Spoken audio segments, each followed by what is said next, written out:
Hey, what's up, people? How we doing out there? Doc Severson with you. We got Mav out in Los Angeles. Doc's not going to be in Ohio for much longer. Going to be heading south here fairly soon, next month. So Uh-oh. looking forward to that. Surrounded by cardboard right now. And Oh man. boy, we got some weather on this side of the planet out here. It's Barry has come up. Or Hurricane Barry is coming up, barreling through the United States right now. So, and we have the southern hemisphere is flipping around. So, you guys are going to be heading towards summer here fairly soon. How's everybody doing? Want to see where you guys are dialing in from? And where are people coming in from today? Where are What people coming in from? what's the weather like today for you guys? Yeah, let's talk about the weather. Yeah, let's do that. That's exciting. Oh man. So what we'll do is we got a couple of things. Mav has got a couple of things he wants to talk about that get off his chest about state of the crypto market. I will talk about just the state of the crypto price market. So I'll start off with Bitcoin and we'll see where that leads to. Some pretty interesting things. Hope you saw my video that was out earlier today. Hope you saw Mav's video that was out today. We've been pumping videos out left and right. And then we will take your questions. So we'll be here for maybe about half an hour and then we will be out of your hair. So, all right, let's see. What do we got? We got London, we got Missouri, Michigan, Buenos Aires, Austria, we got Turkey, Dublin, Ireland is raining. Keep talking about that weather. That's awesome. Weather feels like 100. Maryland, 90 plus. Germany in the showers right now. Vancouver. Awesome. We have an international audience here today. Love to see you guys and appreciate you guys taking time out of your schedule to join us blokes here in the United States. So, Mav, what do you got with the state of the crypto market out there? What's going on? What's changing? Oh man. It is, guys. I don't know if you've been paying attention, but it has been an absolutely wild past week, at least in the US. I mean, obviously, crypto is a global phenomenon. But yeah, just what we've seen the past week has been unreal in terms of the legitimacy that was brought to this space, in terms of the kid gloves are off, basically. The US is clearly established that Bitcoin and cryptocurrency and blockchain is something to, just treat seriously as a competitor to gold, as a competitor to the US dollar. It's just, I cannot believe that.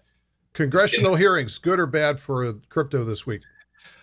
Short term, it looks, obviously the market has not found it favorable. The sort of rhetoric that's been levied against Libra has been, I mean, seriously, you gotta listen to some of these quotes from it's like it's almost like CNBC, where they're trying to like cherry pick these kind of quotes that dig in there. But like, someone was comparing the potential effects of Libra to like 9/11 and Osama bin Laden. It's like, oh, I saw that. That was what kind of crazy town is this? Brad Sherman. Yeah. But at the same time, you had guys like Pat McHenry saying that it's BTC is something to pay attention to, or he finds it good.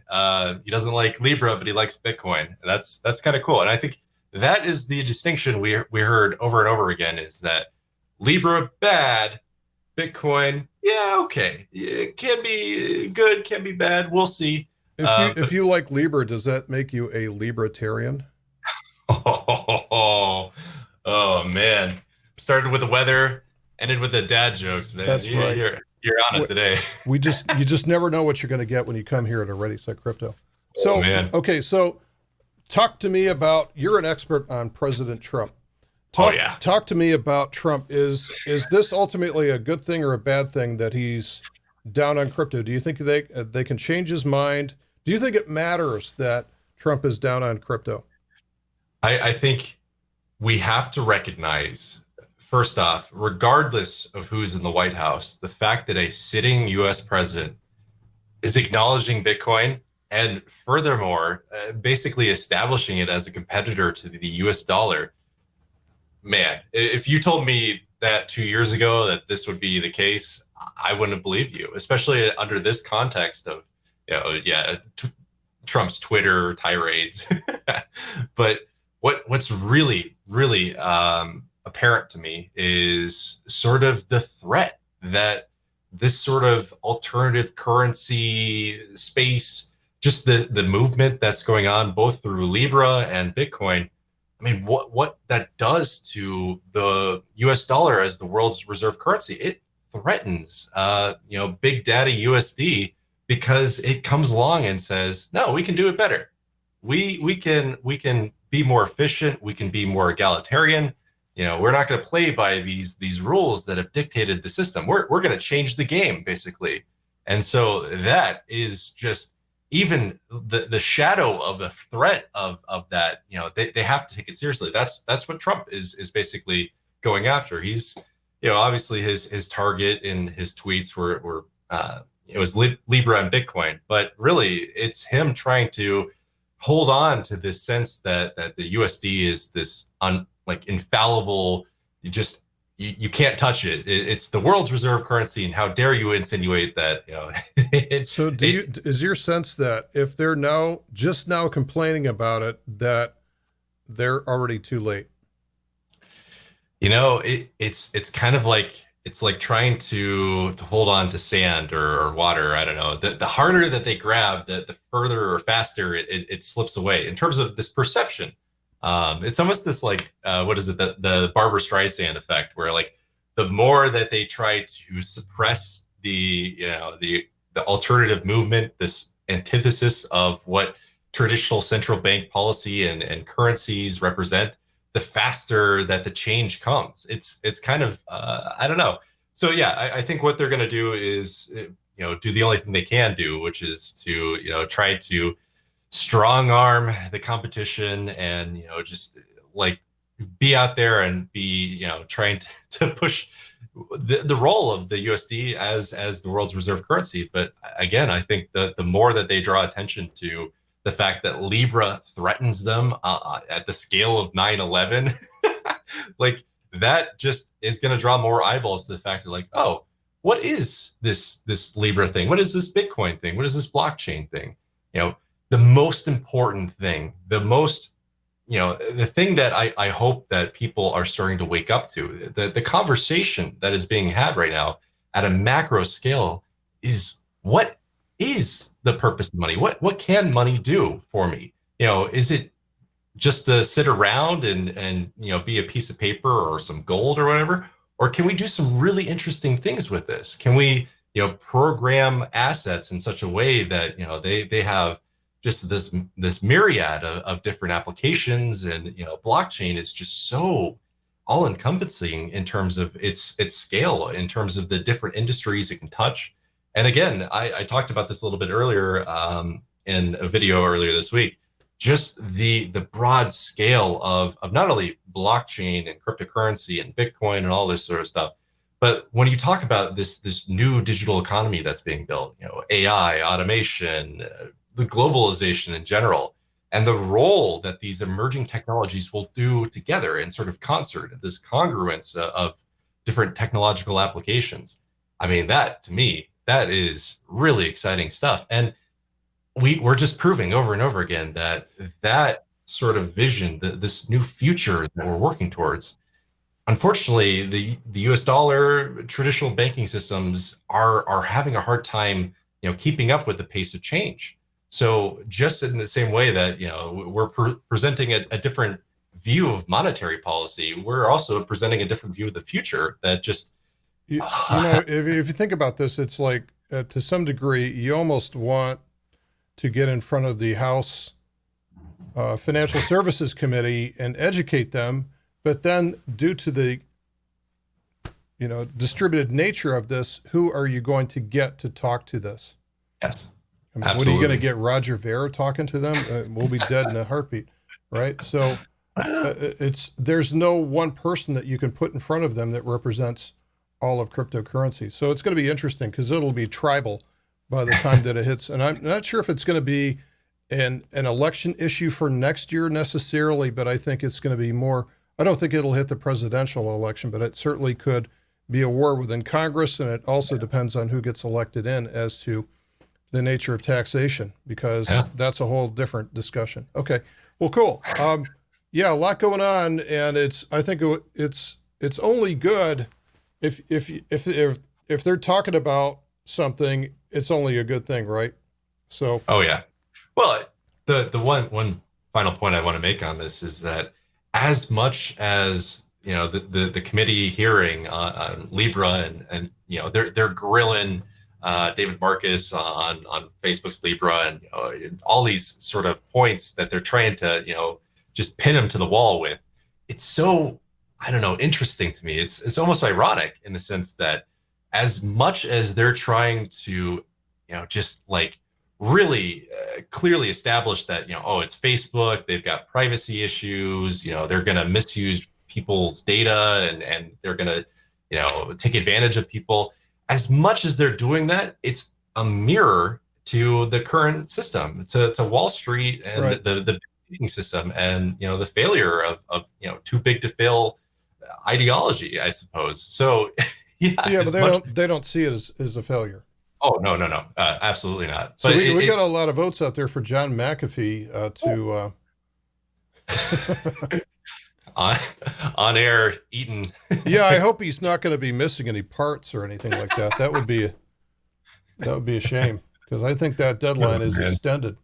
Jeez. All right, hey, let me do this here. I will do some screen share. Let's talk about markets for momento here. Okay, so here we have, sorry, Mav, I'm going to reduce you down into the corner here. So here we have XBT. XBT really is the number one component right now of Bitcoin. This is what's happened to the S&P 500. There's so many parallels that go through the markets right now, because we saw the futures market take over the S&P 500, and we're also seeing BitMEX at this point taking over the trading volume on Bitcoin. Okay, so we are down into the value zone that I identified quite some time ago when we topped out up here. I said, okay, wait for the pullback down to here. We got a couple of pullbacks along the way, and I finally got filled. I actually had an order out here at 9,100 for adding to my position, and it did get filled this morning. So it was like, finally. So is that the very bottom of this? I don't know. Probably not. But what I want to encourage you guys to do is to build some structure around this. So where's the bottom going to be on this? You're going to get a lot of people predicting what it is. I'm not going to predict what it is. I'm going to let price action tell me what it is, and use the 4 rules that I illustrate. So the number one rule that I want to bring to you guys' attention, and I'm going to bring it to a different chart so we can clean up this stuff, is that what do we have here? This is a weekly chart on Coinbase of Bitcoin versus the US dollar. What kind of a trend is that? That's actually an uptrend. Now, a lot of folks are going to get this wrong and say, whoa, that's a downtrend. Look at that, the candles there. Nope, this is an uptrend. This is a series of higher highs and higher lows, and all that it's doing right now is a weekly pullback. That's all. And so this is good down here for those of you that understand the CHOP index and follow me in the Omnia group. You understand that this is building up, and that is good. We want to see that.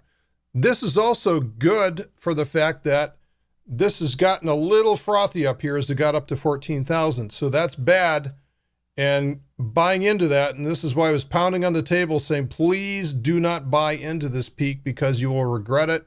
Those people hopefully have seen why not to do something like that. So this is all good. We have a weekly uptrend, and in the weekly uptrend, in the context of that, you are going to see daily downtrends. This is what a daily downtrend looks like.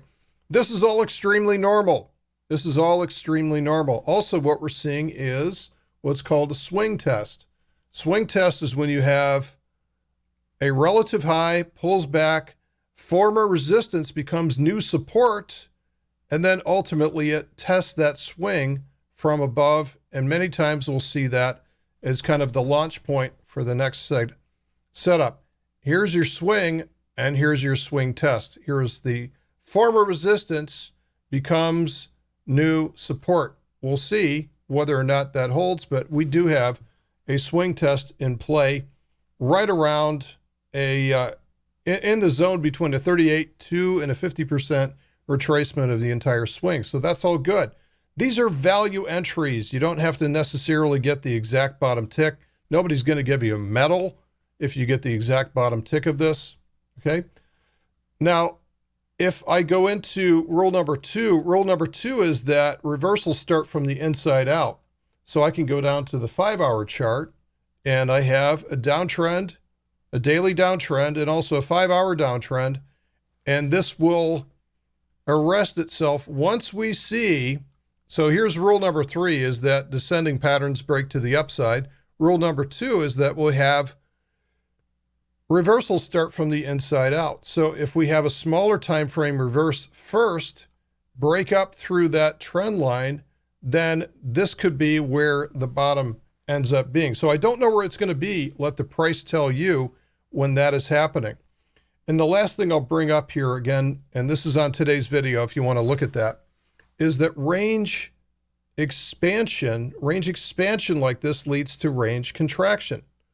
Whether or not it's on the master time frame, in this case the parent time frame, the weekly chart, range expansion to the upside leads to range contraction. So my bottom line here, guys, is that this is doing exactly what it's supposed to be doing.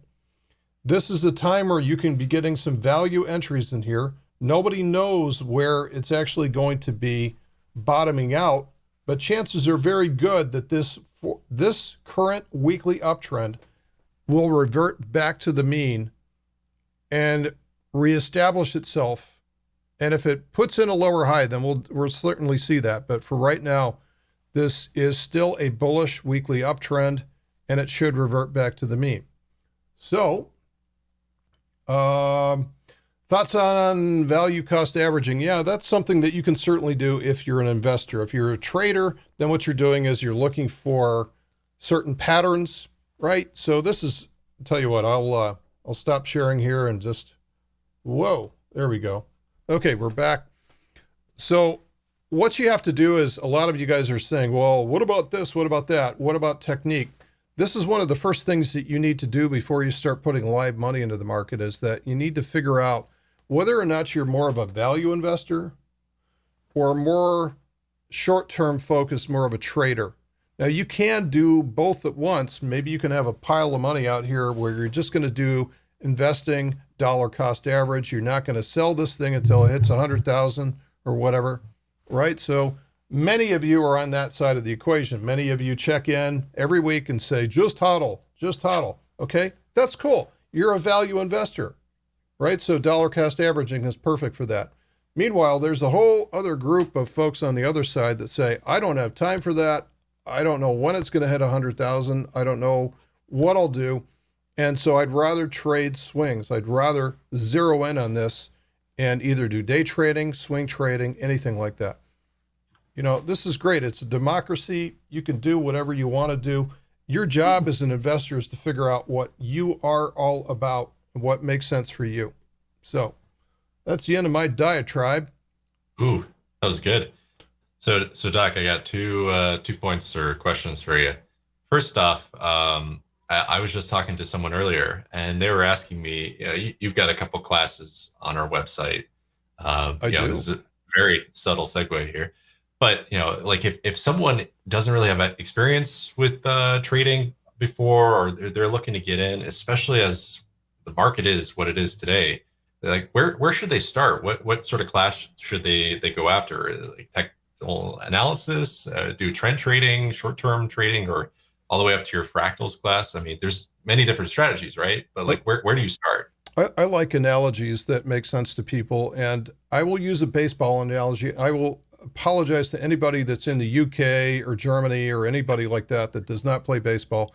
But basically, somebody's throwing a ball around you and you're trying to use a wooden bat to hit the thing. All right, so enough said. A lot of times what people will say is they'll watch Major League Baseball on television and say, oh, that looks easy. That, 95 mile an hour fastball coming at you. that should be easy to hit. And then you get into a batting cage. We have batting cages here in the United States where pitching machines will just sit there and crank the ball out and put it in the same place about every 10 seconds, and your job is just to hit the ball.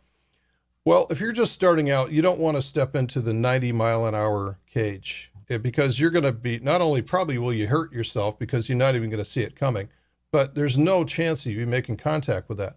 Better for you to go down to the next batting cage and start out maybe 40 miles an hour or 50 miles an hour. You got a pretty good chance of making contact with that. Get some confidence, get your mechanics down, understand how to get your eye-hand coordination. So my point of relating this analogy is you should do the same thing with trading. So a lot of people get hooked on the idea of like, I'm going to be a day trader and I'm going to make daily income.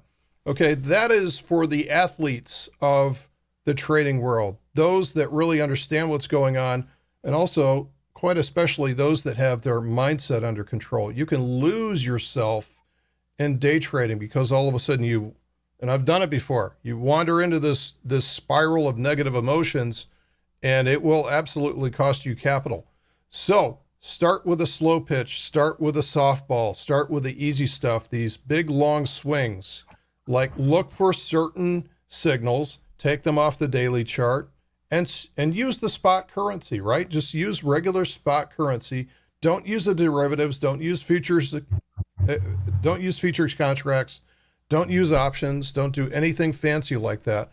And just learn the rhythm of how to take a position, particularly when it doesn't feel good, but your system shows that you have an edge versus the rest of the herd. That's the first thing you have to learn, is not only the mechanics, but also to trade against the fear and the greed of the herd. That's where the maximum amount of edge is always going to be found.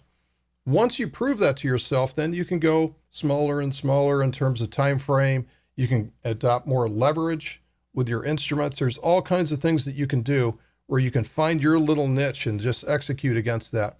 Most of the professional traders out there don't try to be a jack of all trades and trade every coin that's out there, trade every time frame, and trade every technique, and using different, technical techniques, anything like that.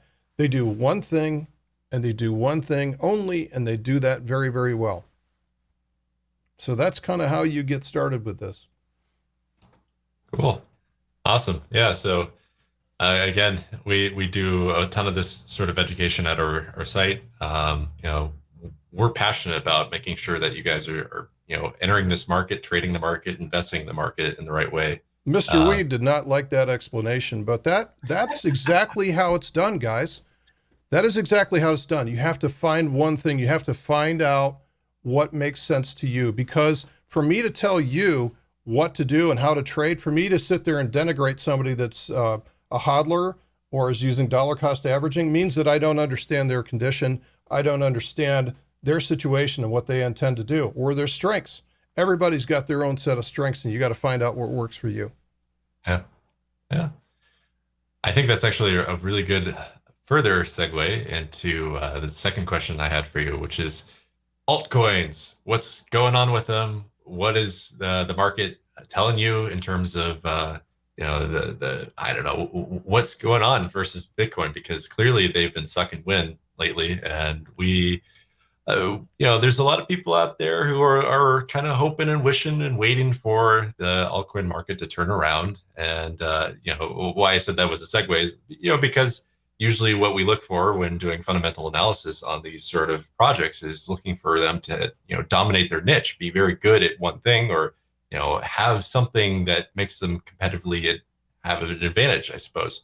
So yeah, that's where we are right now, is trying to see what's going on in the market, why they have clearly just not performed well versus BTC, and do they have a future? I think that's a question I hear repeated a lot. I don't know the answer to that. Yeah, and I don't even pretend to know the answer to that. So a lot of people get very religious when it comes to altcoins versus BTC, or top 10 versus BTC, or however they want to do things. I mean, this is almost exactly what we went through in the equity markets back in 99, 2000, 2002, is that there was a massive weeding out period that happened. And really just a very few companies exited on the other side of that. You know, there were the Amazons, there were the Microsofts. Facebook came much, much later, right? So, but those companies that started out in the 90s that actually made it through the transition, very, very few actually made it through without being either bought out or merged or being transformed into something completely different. And it did take a long period of time before they recovered. Crypto tends to be about 10 times faster than traditional markets. So I anticipate that the weeding out process will happen much faster and the growth process will also happen much faster. But as far as who's going to come out on the other side, I don't know. All I can tell you is just watch the price. The price is telling you right now, it's screaming out to you in terms of the winners and losers. Yeah. So I think there was a small notion that, you know, alts were coming back, and, you know, today, especially as we're seeing a little bit of action, I don't think it's really been sustained, to be honest. I think it's, if anything, it's just bots, you know, trying to outpace each other. And yeah, there might be some enthusiasm by people trying to say, hey, you know, altcoins are coming back, you know, Litecoin, we're you know, less than a month away from its happening, you know, all these sorts of things. But guys, unless I see something that really stands out to me, I honestly, the ICO market is basically dead at this point. I don't find that to be a sustainable model in any sort of way. And a lot of coins don't really have, I mean, if they're a BTC fork, I don't see a lot of competitive advantage over BTC, especially once Lightning Network goes live. And yeah, I know that's a contentious point, but it's true. Like, at this point, we have to look forward to realistic solutions and sort of mass market adoption, competitive advantage. So yeah, I think there is, man, I got called out for this last week when I started going off on Litecoin. So I'm trying not to go down that rabbit hole, but, you know, like, I do want to see something that has permanence in terms of, you know, adoption. I don't know. There's something that we're still kind of missing with this space, and something that we're slowly getting to. And I think this week was definitely important for that in terms of recognition and getting people to see the legitimacy of the technology behind this, but actually making that, you know, it's called crossing the chasm, you know, crossing the chasm to user adoption. It's still very far away, I feel, or we're still, you know, not quite there. And that, I think, is going to define the next decade for us, is trying to make that leap, make that I don't know, cross the chasm, basically, in terms of, you know, getting people to see the value of this on a mass market scale. And I think there's going to be many more ways that we see this break out. That's why I get so excited about STOs and digital securities, because I see that as a natural use case for blockchain. You know, it's not just going to be about payment solutions. It's going to be in many different ways that we see this, you know, find value.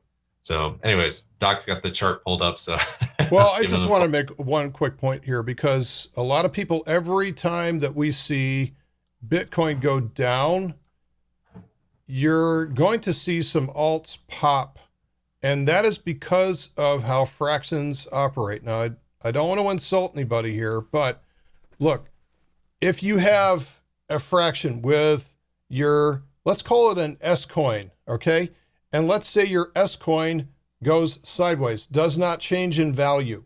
If BTC goes down, then the overall fraction is going to go up, right? So the value of that overall fraction is going to rise. And so what we're going to see is as you look through your watch list, you're going to see a lot of these S coins, and you're going to see a lot of green to them. And don't be fooled that it is an altcoin rally just because of that. Make sure that you have something actually, like, what were some of the ones that we had talked about before? Like what, Nano or something like that? Yeah, Nano and Litecoin, and yeah, actually a lot of payment cryptocurrency type coins seem to be doing pretty well. Okay, so what's the trend here? What's the trend here on the weekly chart? Let's go ahead and blow this up. Sorry, Mav, making you small here, bud. Yeah, but what is guy. when we have Nano like this? What is the trend? Is this making lower highs and lower lows, or higher highs and higher lows? No, this is a mammoth downtrend, right? So even if we go to the daily chart, okay, so all people are going to do, and this drives me crazy, by the way, just so you guys know, but somebody will come along and post an article down here and say, Nano, huge rally. And guys, this is just, that's a nothing burger, man. This is something coming off a lower low and making another lower high, and it just doesn't, so everybody rushes into this and their bots all trade into it and then desperately try to trade out of it. And it's a trap. It is a trap. So this is why it is, man. So this is why I'm always telling you guys, wait for something to be trading to the upside. Wait for weekly uptrends and then trade into something like that, right? This will save you a lot of grief and a lot of heartache because, quite honestly, people don't know how to set stops. They don't know how to set exits on these. All right, let's see. This would be a good time to take questions if there's anything else coming down. So a lot of people are asking, what about Ripple? What about Ripple? What's going on with Ripple? What is the daily trend on Ripple? That is a daily downtrend, guys. I'm not getting religious. I have nothing against Ripple, but that is a daily downtrend. There's no trend on the weekly chart. This is just an utter mess on the weekly chart. There's no pattern here. There's no accumulation really happening. And while Bitcoin was screaming higher, going up to 14K, Ripple did absolutely nothing. So this is trying to tell you something right now. Look at all the volume that's there with Ripple. There's a lot of activity. There's nothing on the net. There's no net price accumulation going on here. Okay. Let's see. Let's say EOS. Somebody's asking for EOS. All right. Now, if we can, we want to trade things versus the dollar because then we have half of a chance of having, with Bitcoin super strong. But if we're going to trade this versus the dollar, now this is the weekly chart. This is really tough to look at. We do have a daily downtrend. And I would say there's almost a weekly downtrend as well, too. This almost looks like a lower high, lower low. This is, and if we look at the fibs here, this is a pretty decent or pretty deep, I would say. This is a pretty deep fib pullback. So we actually have a fib pullback that's beyond the 61.8 retracement. So to me, that's not good. If I have a swing like this that drops below 61.8, then chances are improved that it's going to close in. It's going to fill in the entire triangle and go all the way down here to $2. And that's not me. That's not my judgment. That's just my rules saying that if you break the 61.8 fib, it's going to fill in the triangle. That's a long-standing rule in TA. That is a USD chart. That is a USD chart. So some people are looking for Chainlink. Chainlink, let's look at Chainlink and see what Chainlink is doing here. Let's look at this we can't really look at much on the US dollar. So there's not much history on the US dollar. So let's look at Chainlink versus BTC and probably know what this is going to look like. Okay. So Chainlink was one of the stronger ones for quite some time.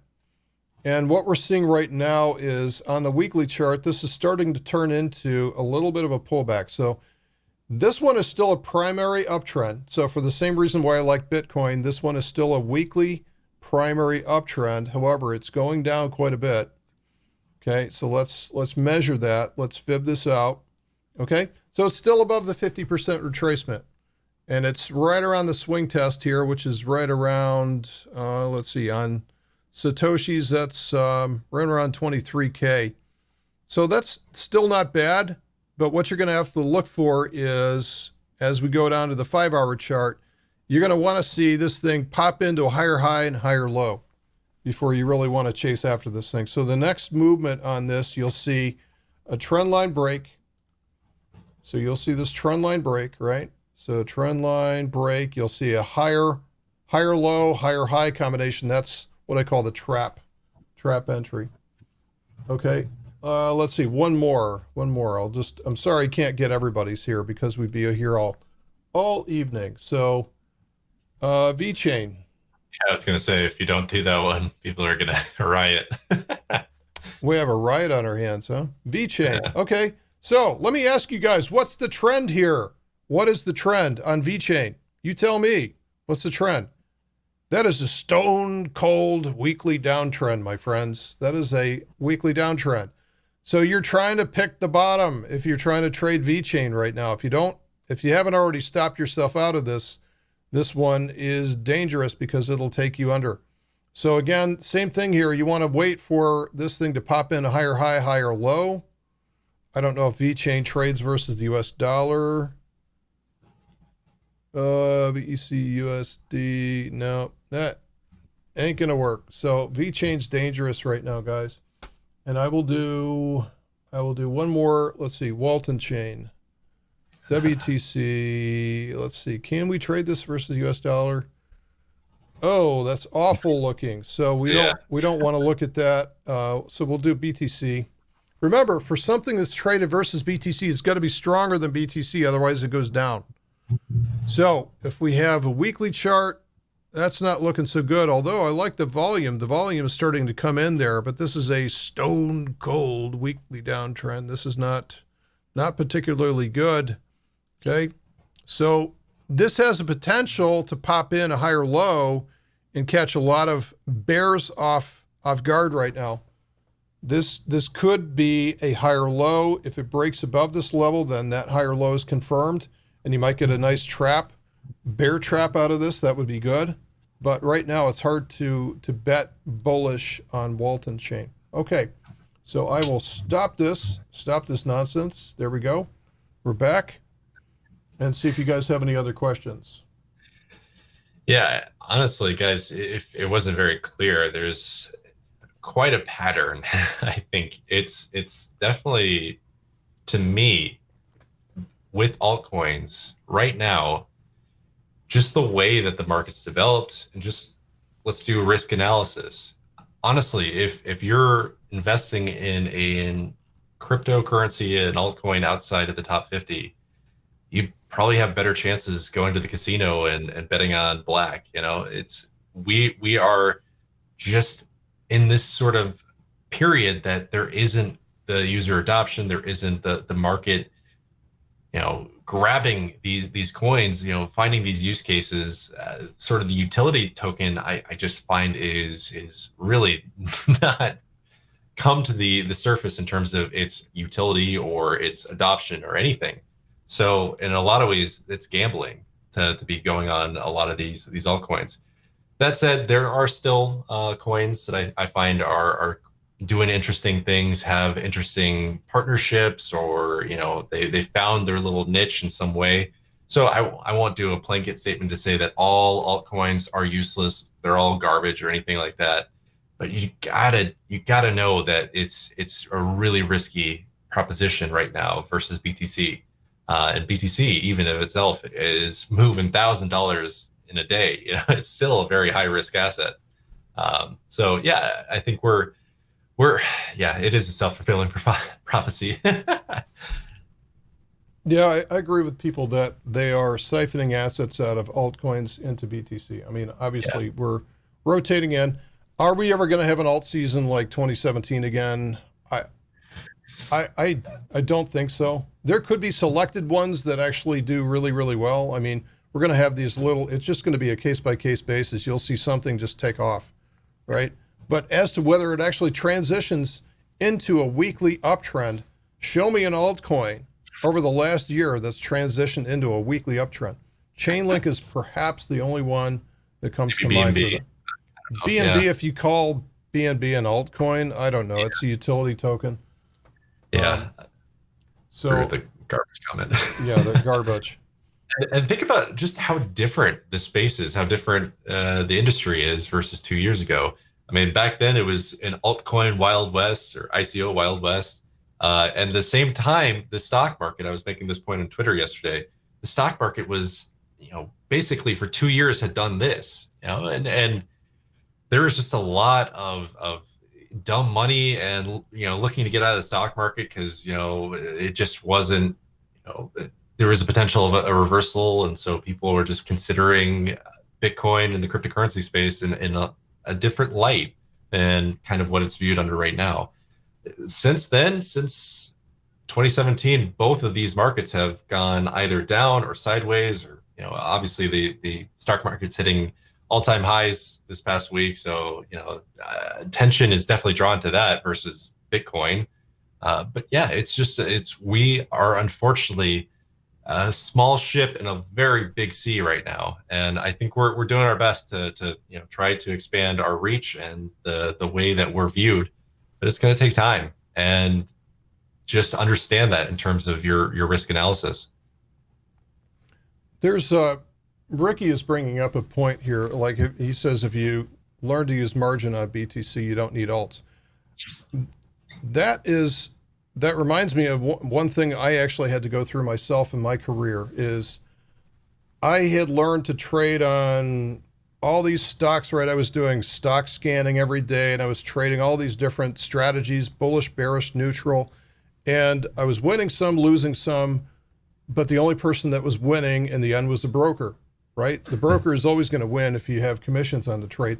And it was just really frustrating. And what I found that I had to do was to pick one thing, one strategy, one chart, one time frame, one thing and one thing only, and then master that. And so for today, in today's market, if you're struggling, if you're a trader, if you're not an investor, but if you're a trader and you're struggling to find something to get your spurs into, I would pick BTC and learn on the spot. If you get better at that, if you get better at your rules and get better at your strategies, then you can move to leverage instruments like either margin trading or some of the new synthetic futures brokers that are out there. There are tons of them that are out there. Down the road, later on this year, we're going to be getting into options. Options is tremendously exciting because there's so many different things you can do with that. But I would say if you want to get good at one chart right now, pick Bitcoin. That's it. You can do so much with one chart in today's crypto market. It's pretty much all that I trade. And please, if you're going to do margin or any of that, don't overextend yourself. Go small, go slow. Oh my gosh. I've heard so many horror stories. Two rules of risk management. Rule number one, which I will say again and again, is never enter a trade without having first defined your stop. So don't even enter the trade until you have defined a stop for the trade. Don't put it on and say, well, if it doesn't work out, I'll figure that out. No, because you won't, because you'll be under great stress and then making the wrong decision at the wrong time.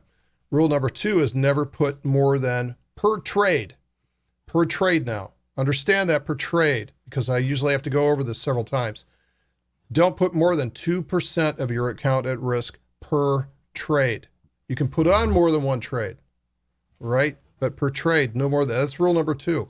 If you follow those two rules, you will stay in business for a long time while you work it out, while you get better and better at this, and then develop an edge.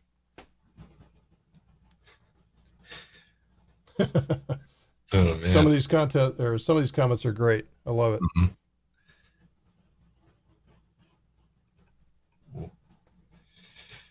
Yeah, someone's saying that because it looks just like 2015, that obviously history is going to repeat itself.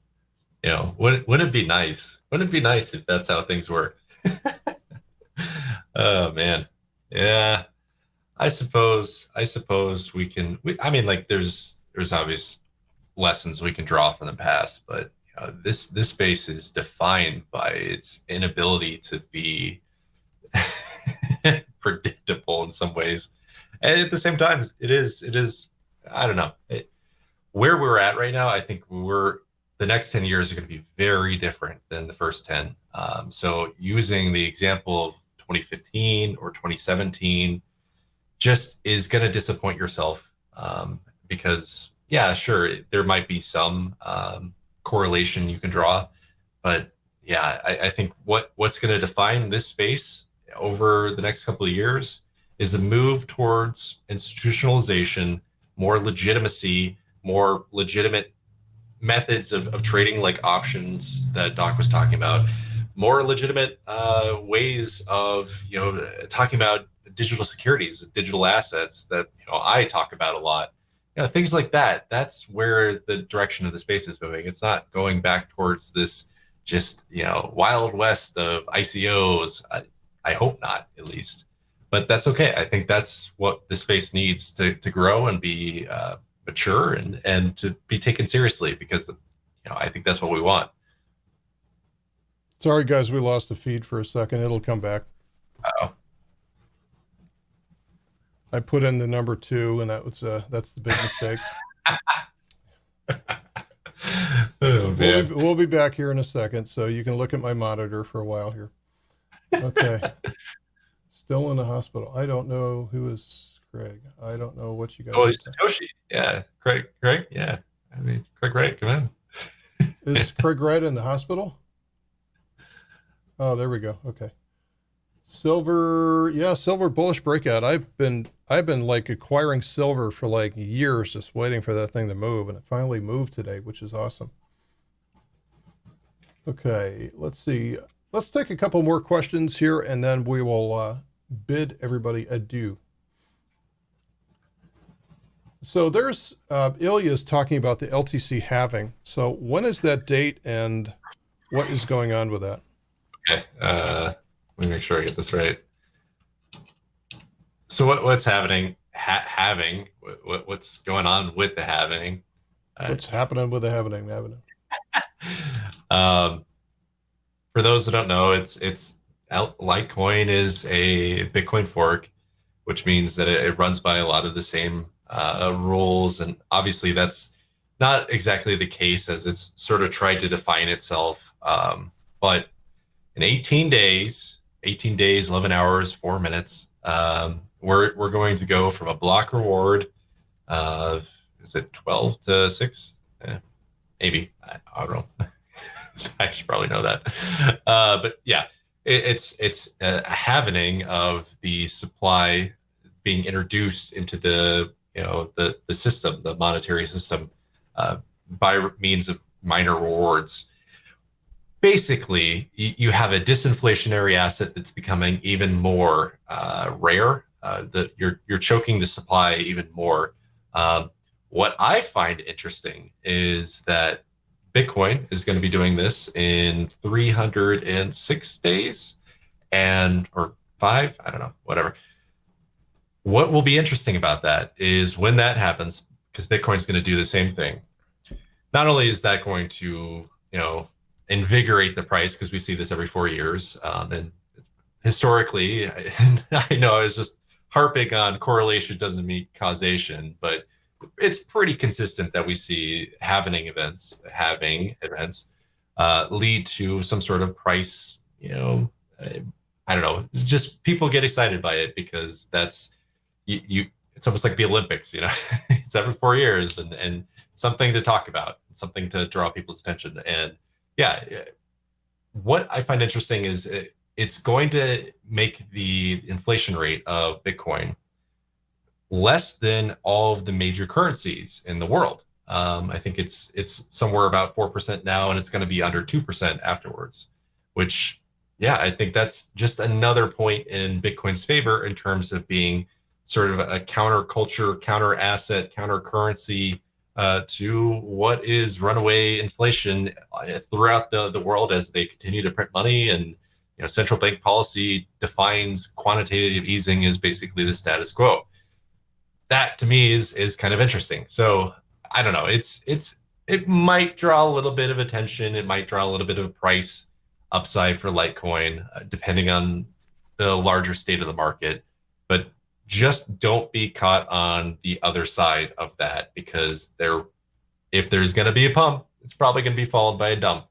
And I know that I said that last week and people jumped down my throat for it, but I'm going to stand by that, because that's what we see. And yeah, until Litecoin continues to define itself even more, which I don't see it, unfortunately. Yeah, I think that's going to be the unfortunate reality of what happens to BTC, altcoin, cryptocurrencies, whatever. So anyways, yep, that's what's going on. So we'll see if it does anything.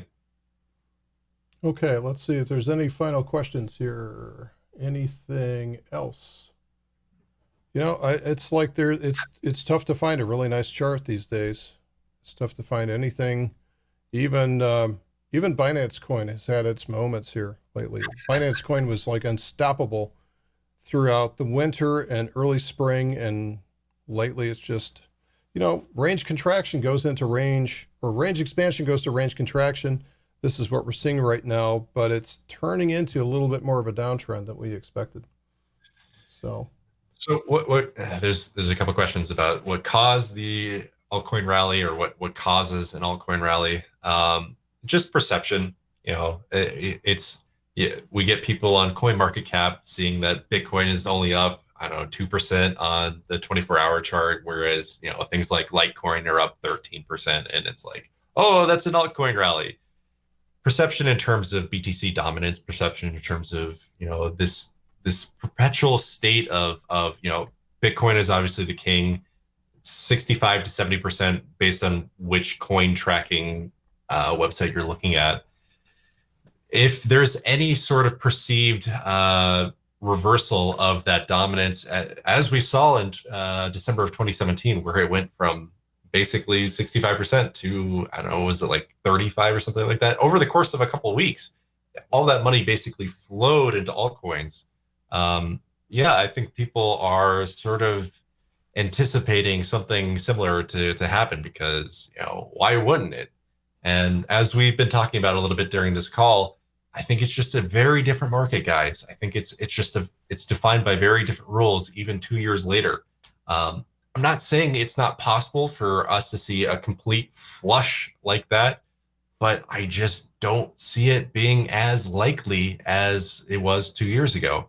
I'm spending most of my time in the Omni room and everything else these days, and as well as building classes, trying to build value around this notion of just picking one chart and being able to trade it, whether it's through spot, whether it's through trading, whether it's through investing and dollar cost averaging, or whether we're using derivatives like futures or options. I mean, you can do everything that you want to do just around one coin. So you don't have to get into this religious debate of like, which one should I buy? Which was the case back in 2017. You picked the right coin and you could make a mint overnight on these things. But those days are gone right now, and wishing and hoping that it was 2017 again is not going to help things. So it's better to trade what you have. The market is always trying to tell you what you have in front of you. Trade what you have in front of you, and not the market that you want.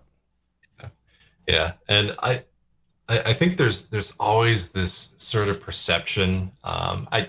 I guess it's prevalent because we're in a very niche industry, and on average, people are pretty smart in the crypto space.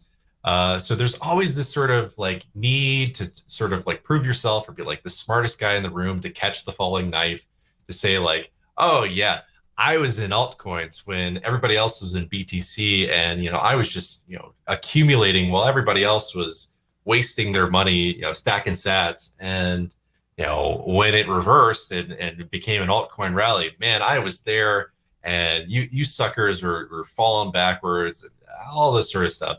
Like, I get that. I get that there's this notion that if you're explicitly holding altcoins, that when we do see a December 2017 style flush into altcoins, beginning an altcoin bull market or whatever, that you'll be just, doing awesome, and you'll have tons of, I don't know, upside potential. Because obviously you look at the charts, and it's like, oh, Bitcoin is up here with the market cap, and you got all these little tiny coins down here. And obviously if they start to even eat up just a little bit of that differential, then you're going to get just way bigger multiplier. I get that. That's the rhetoric. The thing is, if you're just sitting around holding bags that are just perpetually going sideways or down while BTC is going up, and that's how you've structured your portfolio, I'm sorry, but that's just not a winning strategy in my book. I get the rationale there, but at the same time, you're just missing out on what is basically... It's called opportunity cost, right? Yeah, opportunity cost. So it's even when we went through the flush of December 2017, where BTC totally liquidated itself into the altcoin markets. That didn't happen overnight. I mean, it did happen really fast, don't get me wrong, but like it wasn't over the course of, you know, a couple hours that all of a sudden we just everything went into the the altcoins. It took days and weeks for that reversal, and there were many signs that it was happening. So what I'm trying to say is that it's okay to you know, have some BTC. It's okay to you know, play a little bit safer. And then if we do see another 2017 style flush or whatever, you'll have time. It's okay not to maximize your returns in one way or another. It's okay to kind of play both sides. That's hedging risk. So just be safe out there, guys. Just play it smart. That's all I'm trying to do. And I know I get called out for this, like basically every time we go live, like you're an idiot, like, yeah, Blondie, you're so stupid. But like, honestly, I'm just here to try to help us collectively make the best decisions possible and just play by experience, because we all make mistakes. We're all in this together. You know, we're all new to cryptocurrency. So why not try to make this a collective mission, a collective effort? That's why I built this channel the way that I did.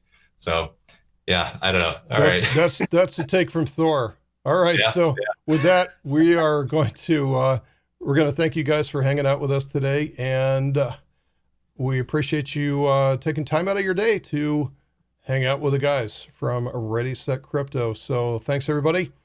And this will get posted soon, and we'll see you guys next week. Take care. Cheers, guys.